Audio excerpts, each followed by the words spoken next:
points in reverse order. So the law of attraction, well, if you call it a law, it's more of a, and this is just my opinion here, so no offense, I mean, and you're free to disagree with me.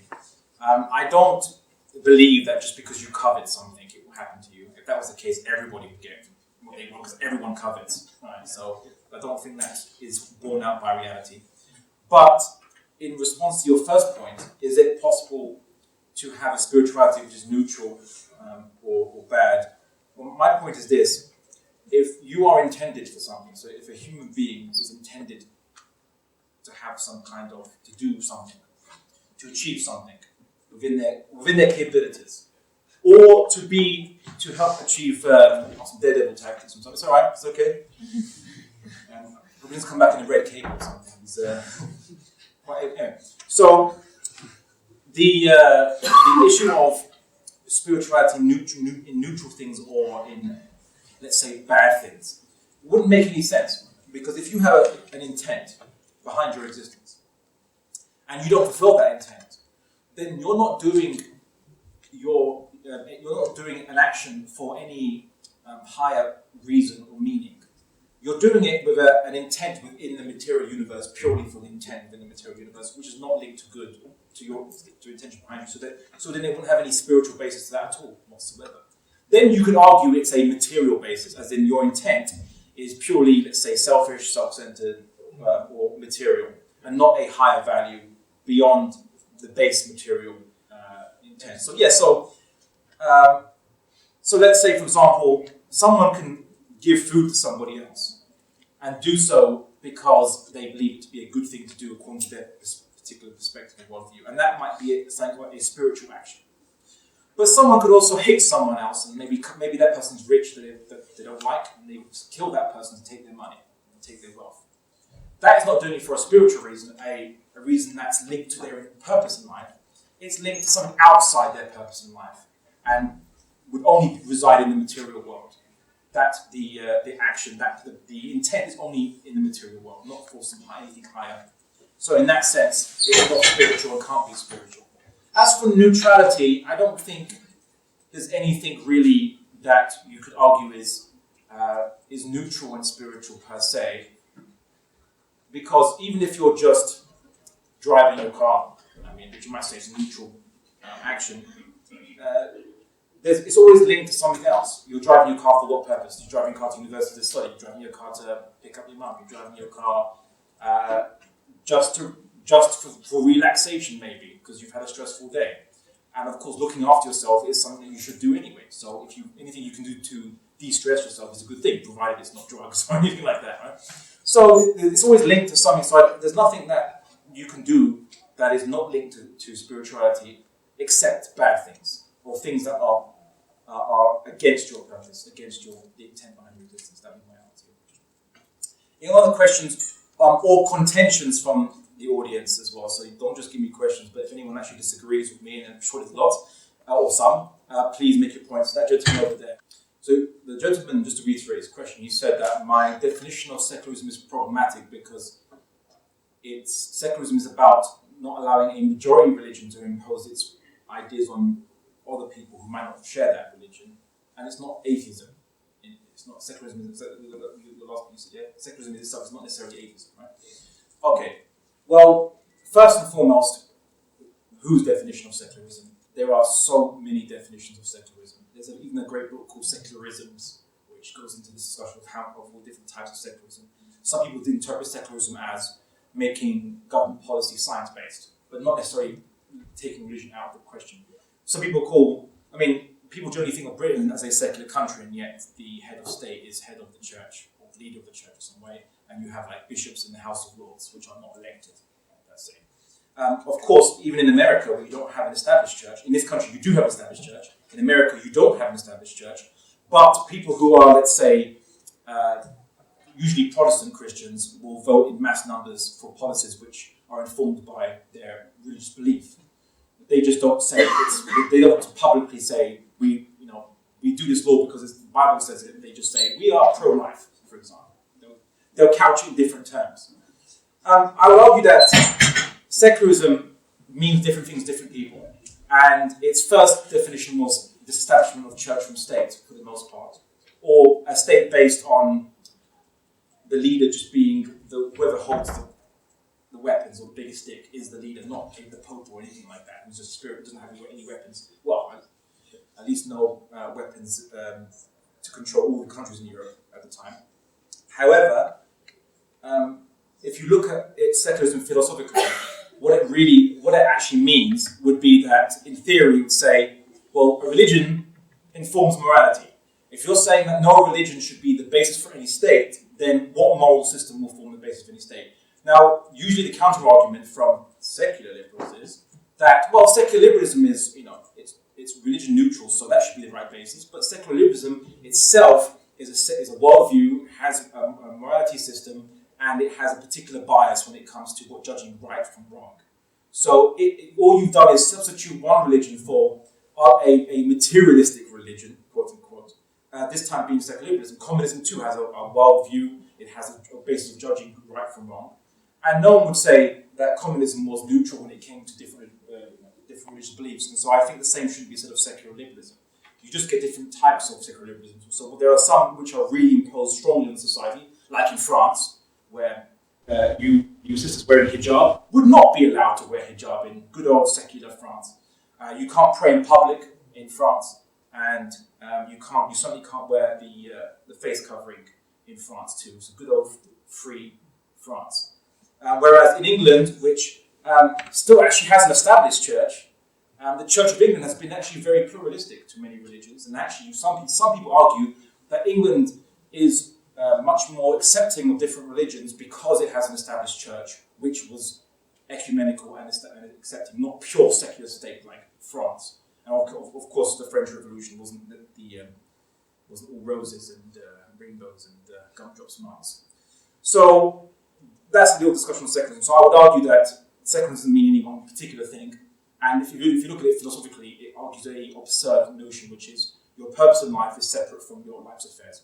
And purpose of life informs morality, right? Now, all that really happens is all the politicians adopt any particular morality they follow of their belief system and argue for it via non-religious language, but they do it like in America. In England, secular liberalism has become like a mainstream ideology, and so people will argue, even Christians will argue, that it's acceptable for euthanasia and abortions and so on and so forth because they've adopted secular liberalism in their public life, even though privately they disagree with it, which I think is a bit hypocritical on them.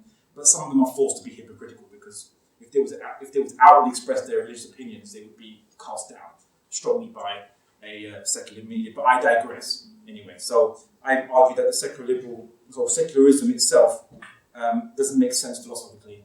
Every society orders its laws by morality. Laws come from morality, and morality comes from your worldview. There's no way of getting rid of that. Sorry, just before we take a text and SMS question, sure. Move on to the floor. The question is, would that definition of spirituality be in line with the Islamic definition of Sufism? And follow up with that, it says, and how does the Islamic definition of spirituality differ from other faith traditions? Okay, interesting question. So, how would the definition I presented differ from Tasawwuf? It said, it also mentioned things like Buddhism. Okay, I'll deal with the first part of the question. So, Tasawwuf is it's a spiritual discipline. I think the early forms of what is called Sufism are really just psychotherapy for Muslims. Ultimately, what do you do in psychotherapy? When you go to a psychotherapist, you have a particular problem with your subconscious. You have a particular habit or behavior that you have an issue with. And the psychotherapist tries to help you to deal with it. It might be anxiety, it might be depression, it might be you have anger problems. So the psychotherapist tries to put you in some kind of a course, either cognitive behavioral therapy or some other kind. It shouldn't be drugs, but that's psychiatry, not psychotherapy. They just say, well, here's some drugs for anxiety. But it should be, it should actually be to deal with your problem that you have in your heart, so to speak. So if you look at Tasawwuf, as it was, which is the Arabic word, I suppose, for the practice that Muslims have been kind of engaged in for centuries, it's really a type of Islamic psychotherapy to get your heart in line with the Islamic model for conduct behavior. So if you're anxious, a person who's adept at practicing tasawwuf might put you in some certain types of realizations or certain types of reflections, certain types of practices to help you reflect that, for example, maybe your life is in the hands of God and whatever happens to you, you should trust in it, but just do your best and not worry about things you don't control to help you get rid of your anxiety, maybe. Right? So tasawwuf really is just Islamic psychotherapy, and it's not really a particular sect or different school of thought. It's actually just a practice. After or during the time of, I mean, maybe even prior to the time of colonialism in the Muslim world, when you had a lot of these Western ideas come in, the certain Muslims started to interpret tasawwuf as a requirement to just separate from the material world and go into the spiritual world, or just separate from material society, or material society is bad or evil, mainly because Muslims were losing control over the material world, so to speak. So obviously the Europeans had superior military technology and so on and so forth, and Muslims couldn't compete around about the 18th and 19th centuries, and they started to kind of divorce themselves from the world. And this is actually very recent in Muslim history. Just to give you an interesting example, people think that of Sufis as being pacifists and so on, which is not traditionally what they were. Some of the great Sufi practitioners were actually military leaders and commanders. They even led insurrections against French occupation of Algeria, against Italian occupation of Libya, and so on and so forth. These were Sufi commanders and generals who fought, and Russian occupation of Chechnya as well in the 19th century. So these were Sufi commanders and generals who were very much in the world. And if you looked at Sufi practitioners, or tasawwuf practitioners rather, at night, yes, they were engaged in acts of reflection and pondering and worship. However, in the daytime, they were judges, commanders, leaders, politicians, so on, scientists, whatever. So this separation of the material world and spiritual world doesn't exist, but rather because the human heart requires some modification over time, because it might have accrued wrong habits, bad perceptions, it needs to be worked on, and this is what tasawwuf comes into it. So that would be my answer to that. The second point is, how does Islamic spirituality differ from Buddhism, Christianity, and others? I would say that, in these traditions, there's a lot of variance of practice. So you might have Christians who are very much, their practice of spirituality is almost identical to, let's say, or similar to Muslim practice. There have been cases where people will go into monasteries and they will have communes of monks or nuns who want to be separate from the world of politics and the world of the more mundane world, and just focus on their rituals. And there have been equivalents happening in the Muslim world too, with men going into the Muslim equivalent of monasteries and separating from the material world to do meditation. But that we call asceticism, but asceticism isn't really an early Islamic recommendation or practice, because the Prophet Muhammad, he lived in the real world. He didn't go into a monastery or just spend his entire life separate. Sure, he spent a lot of time pondering about things prior to his prophethood, when he was trying to work out the purpose of life, and he was trying to work out these things. And then we believe he received revelation at that point. But after he received revelation, he very much went out into the world. He was a political leader, he was a judge, he was very much someone who was a teacher, and he was a father, and he was a husband. He did all these different things, which is in the real world, or in the material world, so to speak. So asceticism isn't really an Islamic practice, but certainly, and religions that engage with asceticism, or they have ascetic practices, is probably just a human phenomenon, not necessarily a religious phenomenon. As for Buddhism, I think that obviously we don't believe that someone who's trying to be engaged in spirituality should, for example, abstain themselves from marriage, and likewise with those who are Muslims who are trying to attain knowledge in Islam. We don't have a clergy anyway. We don't believe that they should abstain from marriage, because marriage, we have reproductive organs, so it is intended for us to generally get married, we believe, or at least for those who can. But there are people who choose that path individually because they find it most gratifying for themselves. And early Christianity did not necessarily encourage asceticism, but it became that way over time. It's a human phenomenon that just pops up in every human culture. But as Muslims, we don't believe that humans, to become more spiritual, you have to divorce yourself from the material world of which you were made into. You were born into the material world. So why do you think you should be separate from it during your life? You should actually be engaging with it until your life ends, and then that's your separation from the material world. Okay. I mean, you don't have to be a theist to read a book. I mean, that's not what I was arguing. I was really arguing that in the eyes of the universe, or the material world, language itself is not a material thing. It's not something that's a tangible object in of itself. Not as a discrete single language, but every single phenomena of language, including spoken and interpretation, is explicable from a materialistic sense.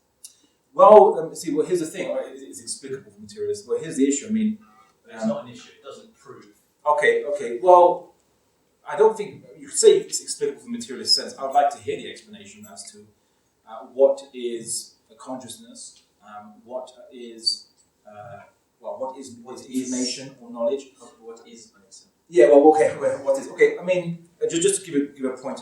So I've listened to the materialist explanations of consciousness. So they say that all these biochemical processes that happen in the brain create an electric field of some kind, and this field is consciousness. In essence, it's the materialist version of the soul. Is this, again, a non-tangible field that is electrical, bioelectrical field? That's one theory from... Neuroscience isn't intangible, the electrical impulses are very well documented and quite well understood. That doesn't mean you can relate every impulse to every psychological phenomenon, but it's not a mystery as to what is happening. Well, look,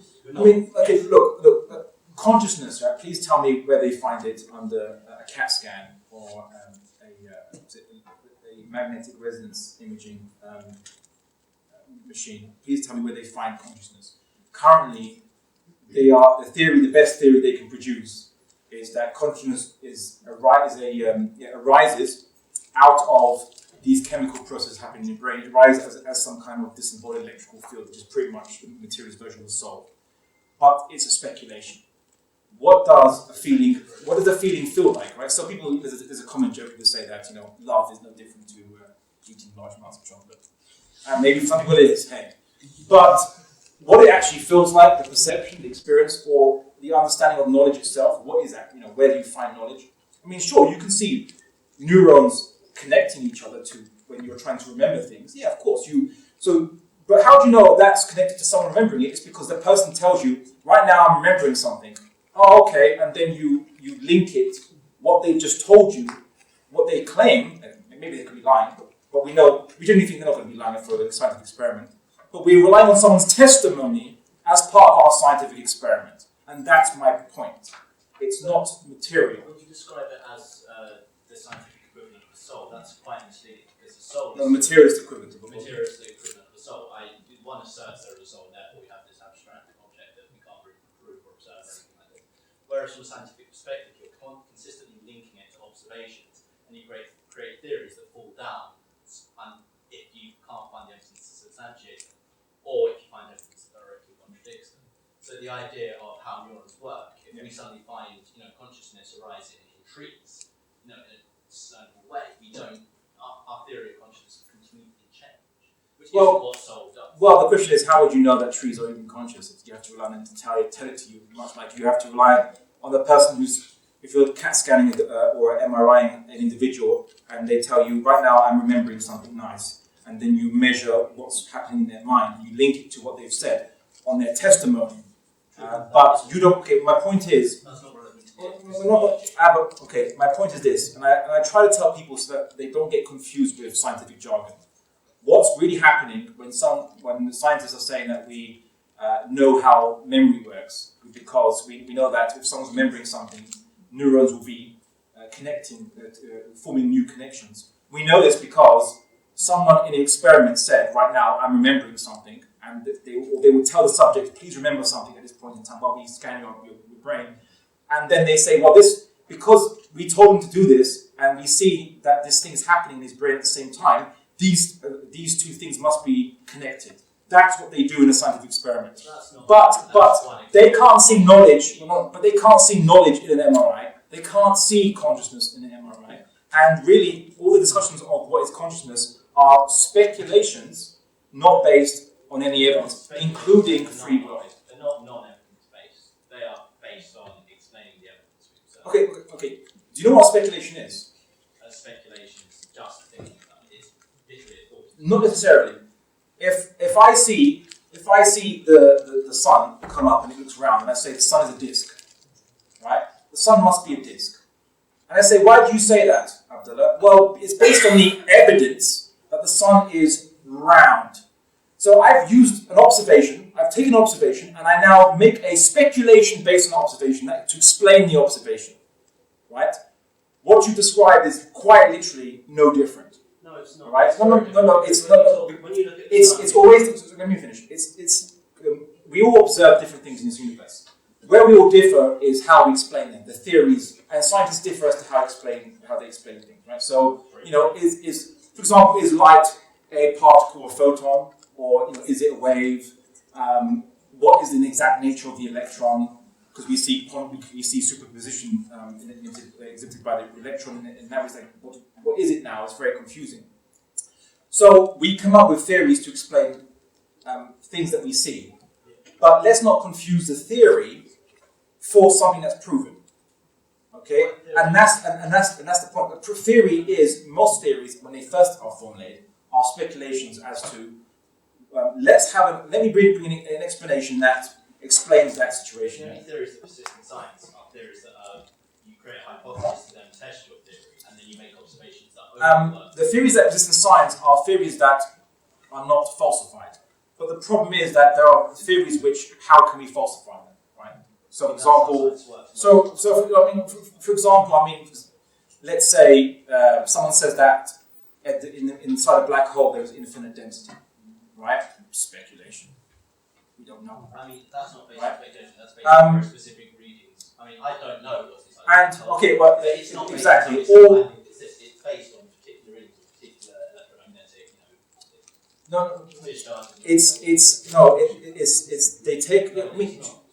they take limited observation of the universe. Okay, it's the equivalent of me saying there's this famous, actually classical Islamic discourse on the matter. You put people into a room, and you put an elephant in the room, and the lights are all turned off, and everyone grabs a different part of the elephant, and they start describing what's there. So, it's a tree in this room, and someone says it's a rope because they're feeling the trouble. The rope. Trouble. Let me say the rope. But anyway, right? So, based on their limited observation, they're coming up with theories as to what is actually in the room. But only if someone who turned the light on and could see the entire thing from all angles would know truly what it is. So, considering, and here's my point, is that science is just observation, and considering that we don't have omnipresence nor omniscience, so we can't see the entire universe as it is from every angle, we are making speculations on limited observations of the universe. Now, I don't think it's a bad thing, because it helps us to gradually refine our ideas. It's really great. But the problem the issue I take is when you have ideologically motivated, let's say, scientists, many of them are atheists, who like to make big jumps, and because they are scientists, they present their speculation as theory. So when Sam Harris talks about consciousness, and he says that, oh yes, explainable. It isn't explainable. It quite literally is not explainable. But what he's doing is, it's explainable with, I could produce a theory for it from my own biases about the subject. Well, yeah, okay, fine. Anyone can do that, all right? Anyone can do that. But look, all you need to do to refute me on this matter, and which I'll accept, is please present me an MRI scan of consciousness, and I will concede the point. This is the issue. You're asking for consciousness to be represented in a way that we don't understand consciousness. That whole energy thing. Well, it's not a contentious any evidence for consciousness beyond testimony. If any evidence for it beyond testimony. And as a neuroscientist, I can speak. I don't know, not on behalf of the whole field. We don't have a theory of consciousness.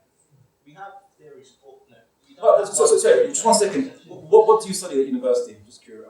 This is irrelevant. It's not. Okay. Look. The reason why I ask is if you're making if you're making sweeping statements about fields of study at the university, and if someone who said that they studied at the university makes a point, as the sister has said about neuroscience. Now, obviously, you guys haven't studied the latest discussions on neuroscience, or most of you, unless you're all neuroscience students, maybe you are.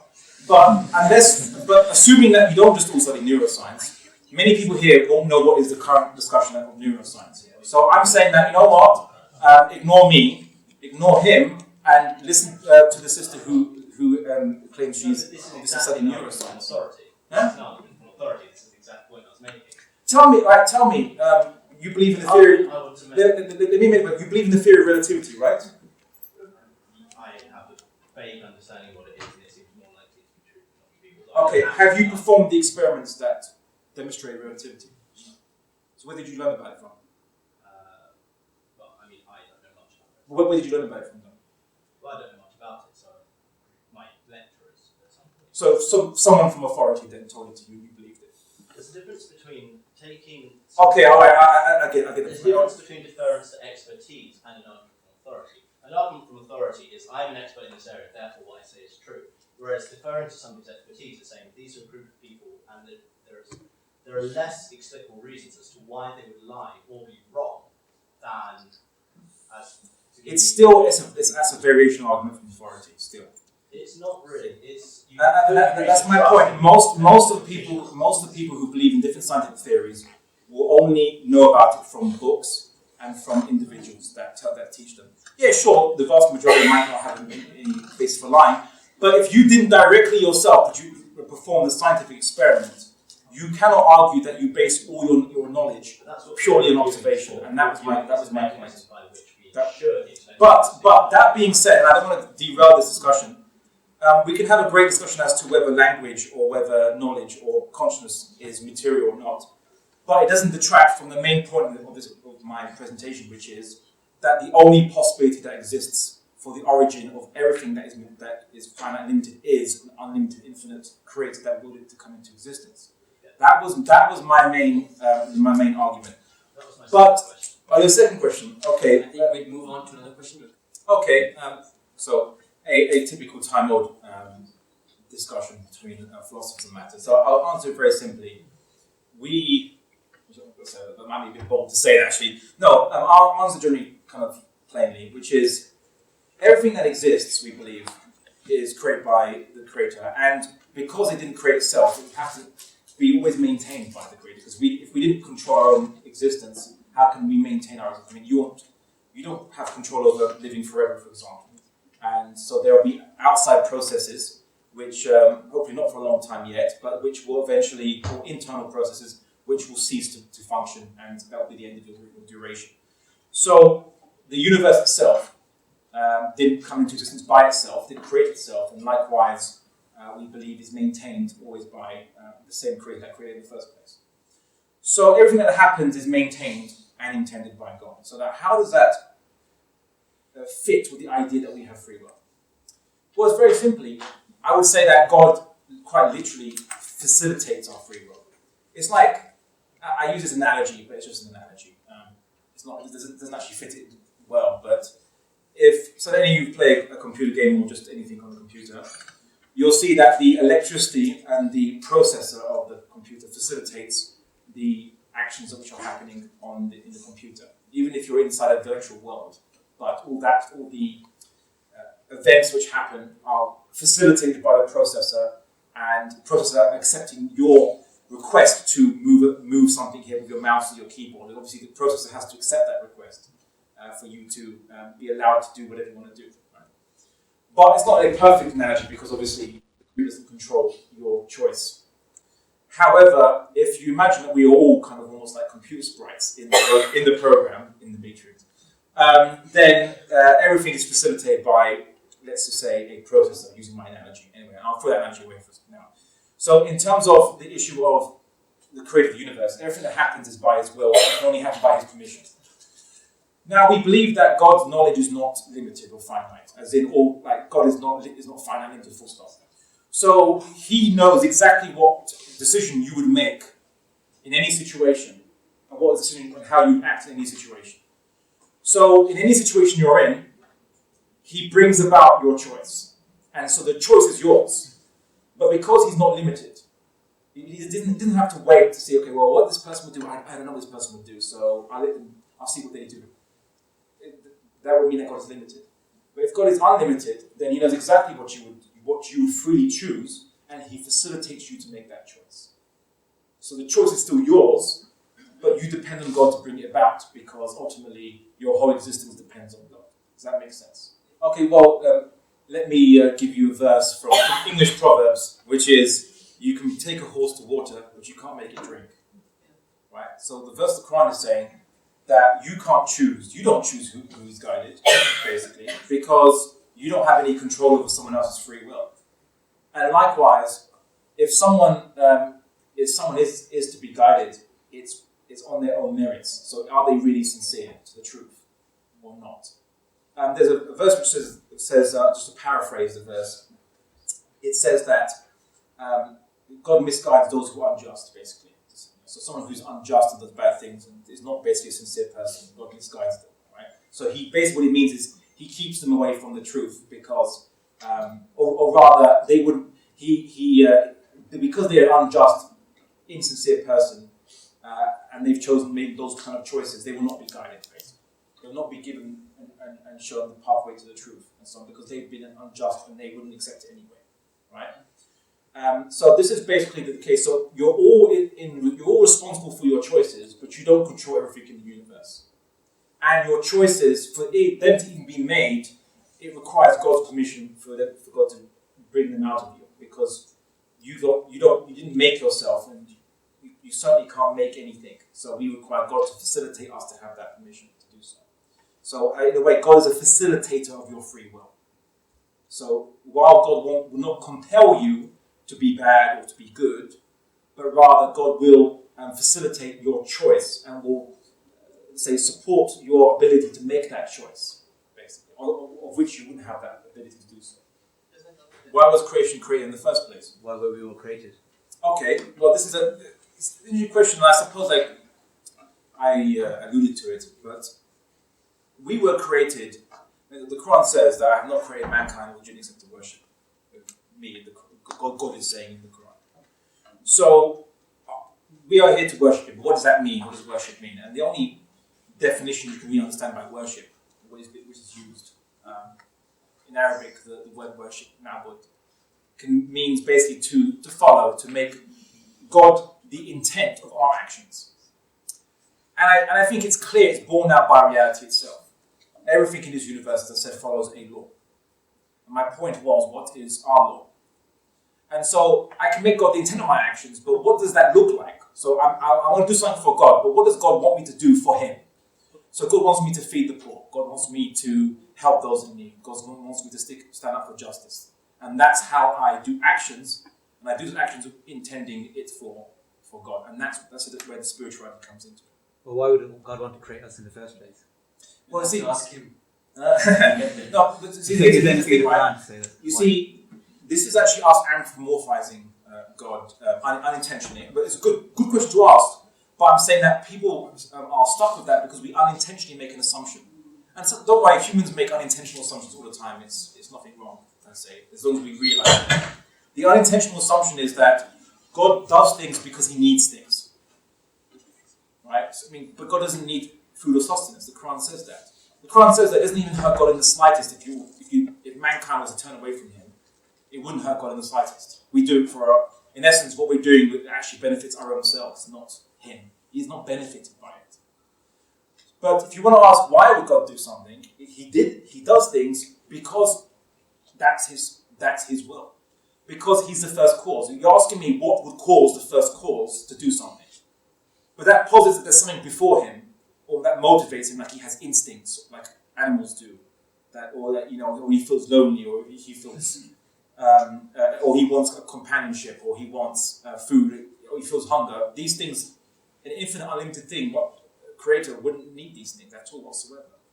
So when God wills things, and rationally we conclude that's the only possibility anyway. We can rationally conclude that's the only possibility. That He wills things purely out of His own volition, purely because He initiates it. And He wills things in a particular measure. So God says in the Quran, He measured things out in truth that things are to achieve a certain objective in this world. So things are to achieve a certain intent. But as to what motivates God to do these things is a meaningless question, considering that if he's the first cause, there's nothing prior to the first cause. You see? Whereas we as creatures depend on other motivating factors to push us, like instincts, like desires, like feelings. We require those things to push us to do stuff. But God is not in requirement of anything and doesn't have any instincts that push him. So that's what it's like saying, can I imagine infinity? I can't imagine it. Can I imagine an absolute first cause? I can't fully imagine it. But rationally I can comprehend it, but I can't imagine it or really encapsulate it. Because I'm a finite creature. I don't know what infinity, can't count it, doesn't know what it looks like. I can't understand what an infinite or unlimited thing would look like because I'm a finite, limited creature. It's like going to a calculator and doing 1 divided by 0. I don't care how powerful your calculator is, right? Your calculator every calculator will show error. It can't do that calculation. But there's no conviction in the concept. God can just will things because he wills things. But he's not human like us to require prerequisites, if that's what you're asking for. So the intent behind the universe is only the intent that he told us for, which is that we make him the intent of our actions. And everything in this universe obeys God's law anyhow. So, the Quran says, will you choose a religion other than God's when everything in this universe submits to him? You see? The lady in the front. Okay. So I'll answer the first question first, and then I'll give you a second one. So the first one is, there are descriptions of the Quran that refer to people's hearts being closed. In other cases, it refers to people who believe little.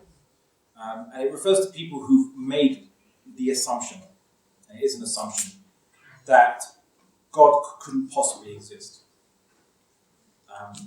And that there's only material explanations for the universe.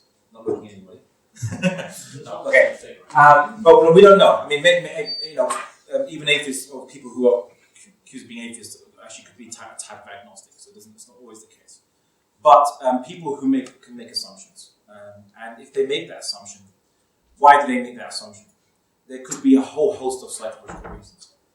Not that they're insane, but just that they find the idea of being accountable a great big burden. Especially in secular liberal societies where the belief of the autonomy of the individual, the sovereignty of the individual, doesn't tolerate that there is anything else beyond the individual that should compel the individual to do stuff, basically. Right? So the idea of God then becomes viewed as a unwanted interloper, like he's interfering in your life. So basically, you just somehow made yourself and God just interfering with you, and that's why we shouldn't believe in him. I mean, that it's irrational as a concept, the secular liberal philosophical premise of the absoluteness of the individuals, which doesn't even bear evidence in the actual observation of humans. Humans aren't actually we might exist as separate units, but we're not individual in the full sense. I mean, if no one taught you language, you'd never learn it, basically. You have to thank other human beings for teaching you language, of which you used to think, basically. Most of your characteristics were imparted to you by your parents and society, which is why most people are very conformist to their society. They say, I want to be an individual, do my own thing, and they buy the same clothes that everybody else buys. They say, I'm an individual, I do my own thing, I'm not conformist, and yet for example, if Goths who say, we're non-conformist, and yet they all conform to their own fashion as a minority group.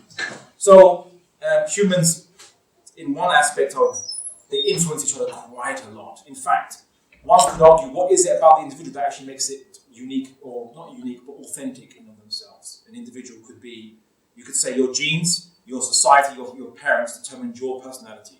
What else is left? Nothing else. So that's a different discussion anyway. But in terms of when the Quran describes people who close up their hearts, it's a person that makes that assumption for some reason that might motivate them. They don't like accountability. They don't. They have been taught at a young age that it's a fairy story, or it's fanciful, or it's regressive, or that religion is somehow better than humanity, or what have you. They've taught something in their mind. Maybe they don't like a father figure. Maybe they had a problem with their parents. There's a whole number of possibilities. I'm not saying that's the only possibility. There's a 1,000 possibilities, which someone will say, I don't like the idea of God's existence, and I will reject a priori that any possibility. And there's an interesting verse of the Quran which said that, if a person who has chosen to disbelieve was to see a miracle, they would try to explain it like, oh, I'm suffering a delusion, or it's a hallucination I'm experiencing. And the Quran said, little is it that they believe, as in that they don't, because they've rejected the possibility of something beyond the material world, or the small little bubble of the tangible world they're in. They've already rejected there's no evidence, there's literally no evidence you could give them. In fact, it's an interesting test. What evidence would be sufficiently required for them to believe in God? If they saw a chariot coming down from the sky with a Zeus-like figure on it, they could explain that as either they're hallucinating, they've taken too much LSD, or possibly aliens. Whatever, there's always some explanation they can bring to say, no, there's still a materialistic explanation. So it's literally non-falsifiable if you've made that assumption. So they've closed their hearts and there's no guidance that they're going to. But they made the choice to close their hearts on the matter. And so then what the Quran says that's the case, then God is not going to guide them. What it means is that they will not even experience any discomfort or cognitive dissonance by being shown the truth anymore. Let them live their life out in their ignorance because they've chosen it. Even peacefully. It's actually a mercy of God that if they've chosen to reject Him, at least in life, they're going to have a kind of peaceful life separate from the truth because they've already rejected it. And they say, all right, fine. All right, don't trouble yourself anymore in this life. Enjoy your life, for your limited duration, right? And that's the mercy, in a way that if they rejected the truth, they get this life of relative peace, such that it is anyway. So we see this is what the Quran is talking about. It doesn't mean that they are now compelled to disbelieve, right? It's always those who are unjust, those who are insincere, those who've chosen to close their hearts. They're the ones who are misguided because they've chosen to misguide themselves. And really what God is doing is, all right, fine, then at least have a life, quote unquote, happy as it can be in your misguidance for that duration. As for your second point, the use of the word kafir. So I've actually faced, certainly even from media, when I've used the word kafir, to say, oh, you're insulting non-Muslims. And I say, well, in the Quran, one word is used and it can mean in different places, and it can mean different things depending on the context of its use. I don't specifically mean like just any non-Muslim, but like specifically British minorities in the West. Sure, I'll get to that. Yeah, I'll get to that. So, theologically speaking, a kafir theologically is someone who rejects the truth while knowing it, or does not even bother to investigate it because they're happy to live an ignorant life. And they've chosen not to even research or check what they've been told, or they've chosen to reject the truth once they know it, full stop. So an insincere, a deliberately ignorant person, someone who's deliberately chosen ignorance. Now, the thing is this, how do we know who truly fits that bill? Because the Quran describes a type of kafir called a munafiq. So a munafiq says they're Muslim. And munafiq will say they're Muslim, they're born in a Muslim family. But being a Muslim was purely incidental. They're born in a Muslim family, what, mom and dad, oh, I'm a Muslim. Okay, that's my culture, that's my society, I'll just conform to my society. But they're still just as deliberately ignorant. And when they are really tested with truth, of doing the right thing or doing something which is not beneficial to them individually, they will pick the selfish motive as opposed to the truth. And that's their test, you understand, in this life. So ultimately, God alone truly knows who the real followers submitters to Him are and who are the real rejectors. Because there are people at their judgment who come to God and say, God, if I had known the truth, I would have followed it. Right? And they might be tested on their judgment, or they might be tested only on what good they knew, what little limited knowledge they did know. They'll be tested on, did you follow what you did know was right and wrong? Did you follow your conscience and what you did know? It could be a guy from the Amazon rainforest who never encountered religion at all. A whole number of things, right? So ultimately, God is not unjust. So just because you say you're Muslim doesn't mean that you are necessarily saved, because did you really pick your religion? Will you really follow the truth? All right. The second point is, if anyone can, there are people who will come to their judgment not saying they were Muslim in this life, and sincerely telling to God, if I knew the truth, really I would have followed it. So they're not really kafir. So ultimately, God truly knows who the real kafir is and who the real follower or sincere or mukhlis person who has sincerity in their hearts. As for the other use of the word kafir in the Quran, it's not necessarily derogatory, but it is, for example, just to explain that we believe that prophets came to every nation. We believe that in many nations the truth was corrupted. So the people, at some point, their ancestors might have rejected the truth. They did kufr. Kufr means to reject. It just means to literally or literally means to cover. Actually, in Arabic, it means just to cover something up. So a person might be from the people whose ancestors rejected the truth, but that particular person might be a sincere person and not a true kafir. But sometimes the Quran uses it in a legal sense to mean someone from a people whose ancestors rejected the truth at some point. It doesn't mean that on the Day of Judgment that particular person is actually a rejecter of the truth. And this is clear in Arabic language, but if you make a direct translation, people assume it's a pejorative term in all its uses. And sometimes it literally just means a non-Muslim. But a non-Muslim could end up on the Day of Judgment being saved, whereas a person who called themselves a Muslim on the Day of Judgment ended up being punished because they weren't sincere. And yet the person who was not a Muslim was sincere during their life. So that's why we have the word munafiq in Arabic. It's also mentioned in the Quran. A person who says, yeah, I'm Muslim, but in their heart they're just a kafir who was born in a Muslim society, if that makes any sense. And there are people who are mukhlis, we have an Arabic word for them, they're called the hunafa or hanif. Right? Someone who's not a Muslim, who says they're not Muslim, doesn't say they're Muslim, doesn't obviously pray or do any of those things. But on the Day of Judgment, because they were sincere to the truth, whatever they could find in their society, their culture, whatever, they are saved, the Hanif. So I hope that explains the kind of intricacy. So kafir is not necessarily a pejorative term, but theologically speaking, all Muslims would admit that only God truly knows who truly is the kafir and who truly is the mukhlis, the sincere person or the believer, because you can't see into people's hearts. Right, so that's the top to bottom of, as you say, Islamic salvation or soteriology. I hope that answers your question. Okay, so the gentleman says that I was very quick to dismiss scientific theories, but why don't I apply the same rigor to Islam? And your claimed points that was in contradiction in the Quran, historical, inconsistencies or lack of evidence, and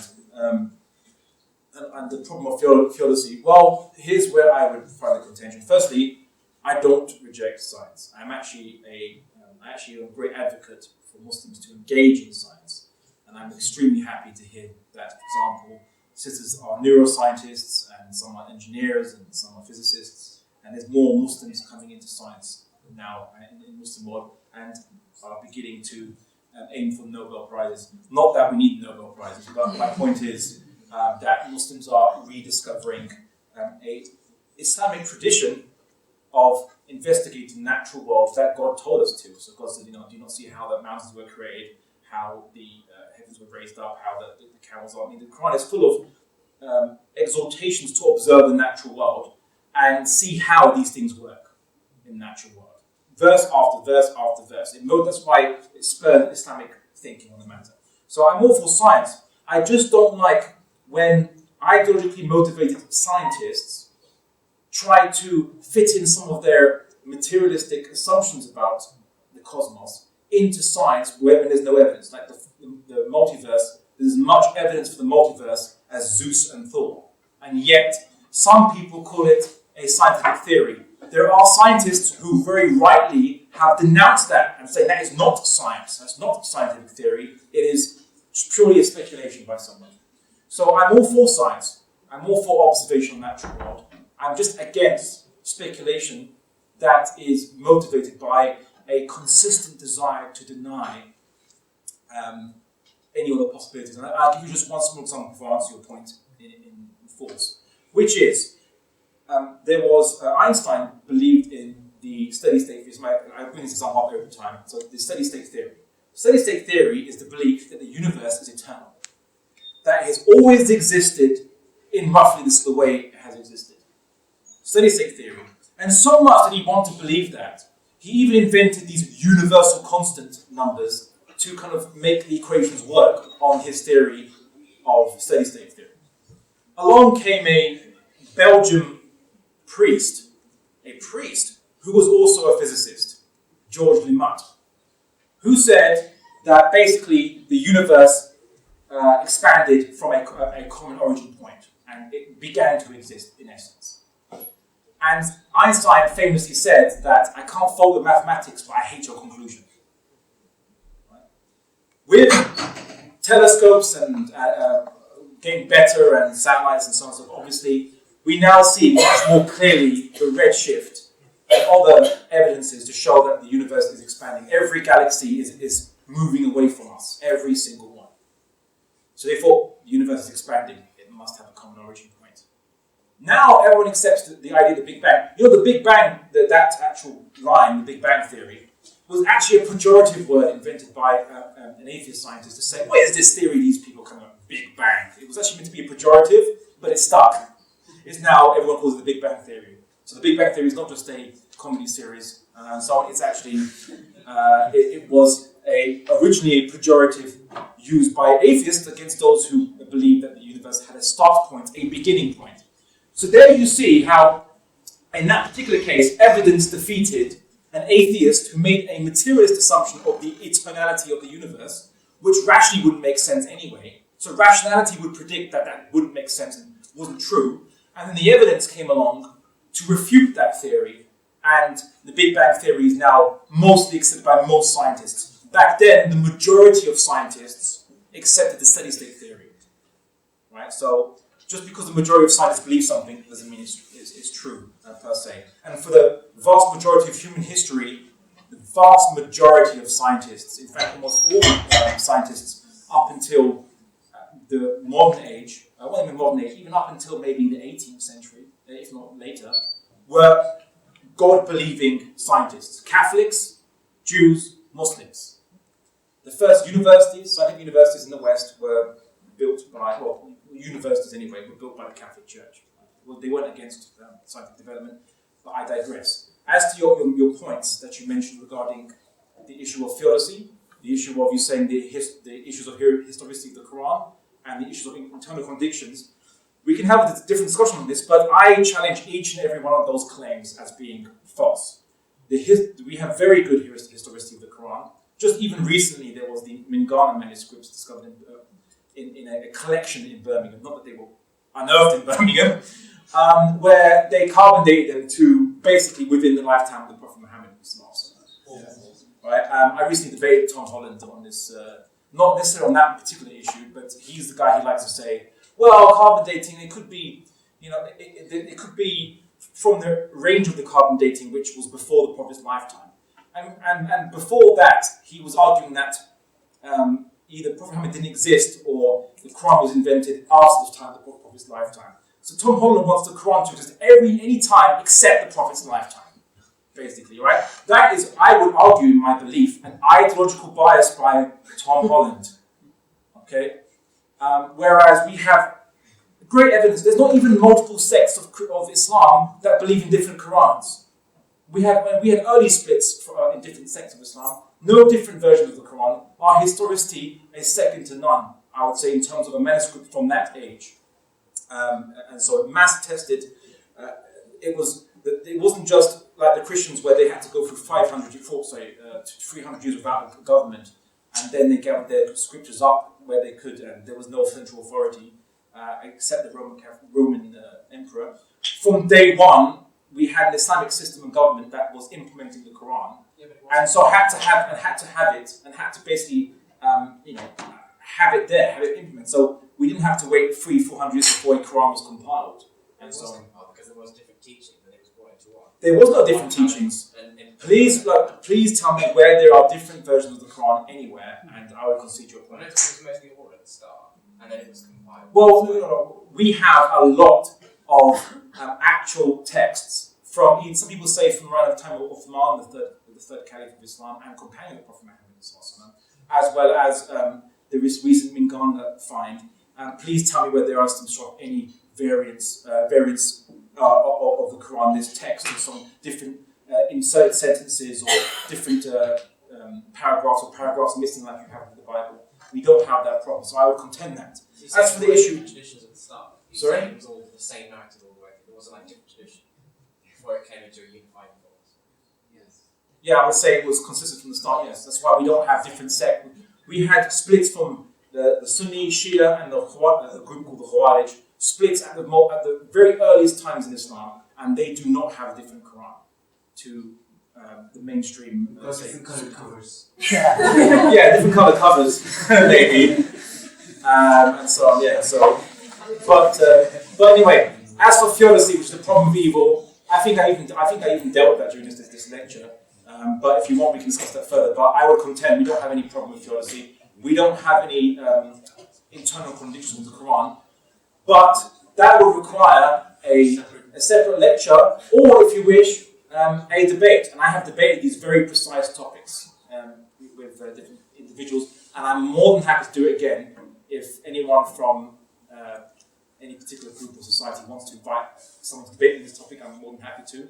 But I contend those three issues don't exist. I was just going to add on to that point. I think what he was trying to say at the time, I think this is why I understand that after the revelation of the Prophet and after he passed away, when Islam was being spread throughout the land, people started coming back saying different versions of the Quran. But then I think that's when they had to make sure that No.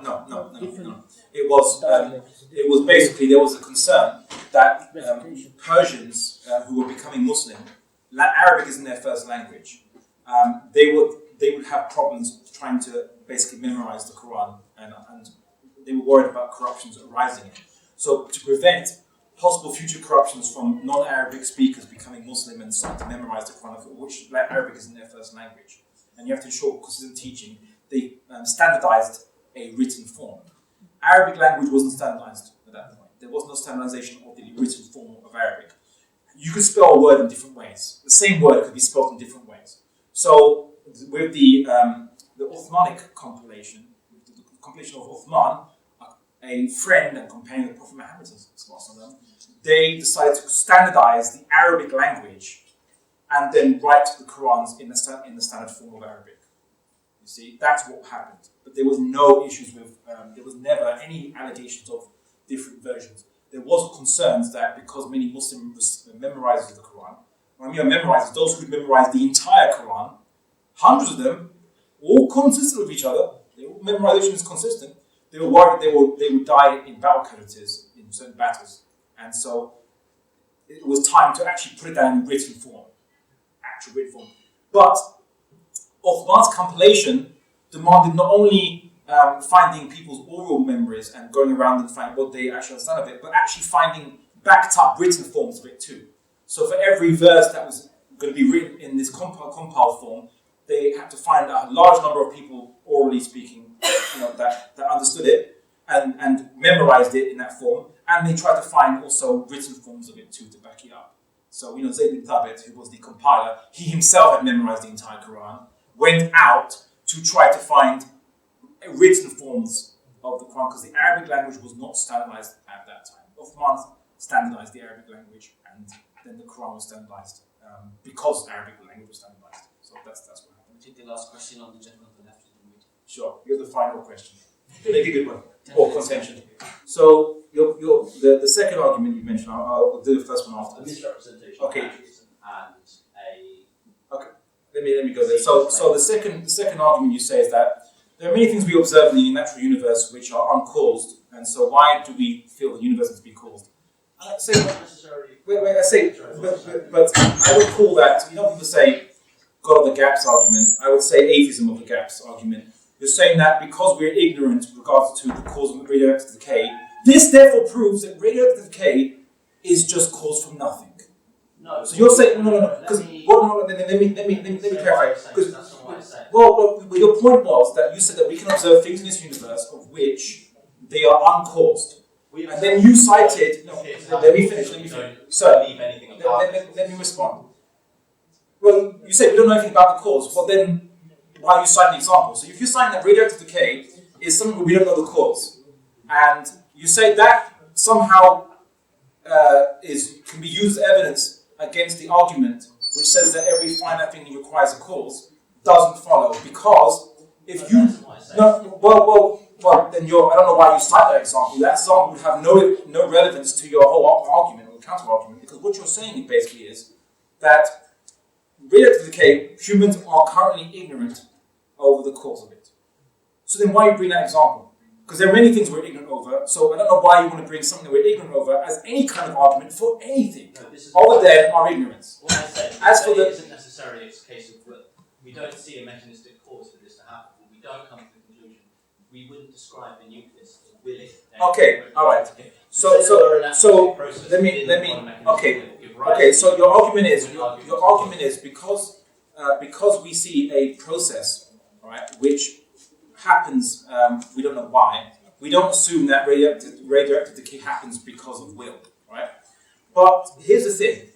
I didn't say, look at this object called God, and why does God do something? Or why does the multiverse or whatever this infinite thing does something? I didn't say that. I said, ultimately, I don't know how big the universe is. I don't know how big the chain of causality goes. I didn't make any assumptions on the matter. I said, ultimately, there has to be a first cause, because rationally there can't be any other possibility. I also said rationally this first cause has to initiate actions of its own volition, because rationally there is no other possibility. That's what I said. I didn't point to any object and say that object does stuff because it chooses to. I never said that. I said that ultimately I don't know how big the universe is, I don't know how many other universes there are, or how many chains of causality there are. I didn't make any assumptions. I merely said that the only rational possibility, after going through all the other possibilities and discounting each and every one of them due to contradiction, I said that the only, let me finish. The only possibility, let me finish though. The only possibility that remains is something that is infinite and begins things to exist of its own volition. Nothing else would make any sense and would avoid contradiction or, would avoid self-contradiction. That was my point, right? That was the only issue I made. So it was a rational argument on the ultimate cause. Now, as for the first point, which you mentioned, you say that. Can I just come back to that point? No. Let me deal with that, and then you can come back to my point, right? So the first argument you made was that that I somehow attribute supernatural reasons behind phenomena in the universe. I never said that. I never said that at all. The things that happen in this universe, as the Quran tells us, look at how these things happen. The Quran tells us to look at how things happen, how the rain comes, how the mountains form, how the skies are there. It tells us to look at the how. So we don't, as Muslims, say that there are supernatural reasons for the processes that happen. We just talked about causality, the ultimate cause of everything that's finite that exists. That is all. And it doesn't require great explanatory power as a Muslim, because anyone can come to the conclusion that God exists without being a Muslim. You don't have to be a Muslim to conclude that God exists, or this infinite, unlimited creator that creates via volition exists. You don't have to be a Muslim. You don't have to be a Muslim to conclude that our existence was intended. You don't have to be a Muslim to conclude that our ability to have consciousness and to think about these very concepts we're having and to come to the conclusion of the existence of the creator was intended too. You don't have to be a Muslim, which is why in Islam we believe that in history, people who are called Hunafa, those who came to this conclusion purely through thinking about it themselves, including a lot of Greek philosophers, of which we study, who came to the idea of first cause without any revelation coming to them. So that was my point, and I think you misrepresented that point because I accept. But here's the point. Here's the issue. If you deny a first cause, if you deny this first cause has volition, then you create a problem that requires greater explanatory power. So either you're saying the universe will pop out from nothing is much more absurd and requires much more explanation than believing in a first cause. Or to explain that we somehow exist in a universe that was conducive to life. Why does this universe exist that allowed us to have life will require such an absurd explanation, such as the multiverse, of which there's a force that makes infinite universes, one of them which has unicorns, fairies, and goblins in it. That is much more. Well, that is the counter argument. That is the only counter argument to the anthropomorphic principle, which is the issue that this. Well, I can explain why that's incorrect. Well, I've just spent the lecture explaining why it's incorrect too, so I would agree with you that it's incorrect. But sir, we have to concede that you're not the only atheist in the world, or I'm assuming you're atheist, maybe not agnostic. But you're not the only atheist or agnostic in the world. There are others who say they are atheist agnostic, and there are these others. Amongst these others, there are those of great number who posit that argument as a counter to the first clause. So considering that you're not the representative of atheists or agnostics, unless they vote for you, I don't know. But there are others who say it, and I have to mention it because it has to be refuted as an absurd point. The only alternative argument, let me finish, sir. Let me finish now, I will let you come back, but let me finish. The only other argument that some atheists posit, except the multiverse, is, well, I didn't see the beginning of the universe, I don't know who created it. That's it. I will not have any beliefs at all beyond just the universe exists, that's it, ask no further questions. Right? It's there, we accept it, that's it. That's the only alternative point, and that is not even providing any explanatory power, that's just not having any explanation full stop. You see? Because there is no other explanation other than an absurdity or one that makes rational sense. The third option is just not even saying, we ask no further questions. There's nothing for the universe, we just ask no further questions, the end. That's the only third option. They don't know what happened and you can't prove what happened because no one does that. They're not saying that we're not going to talk about it, they're just saying you can't know.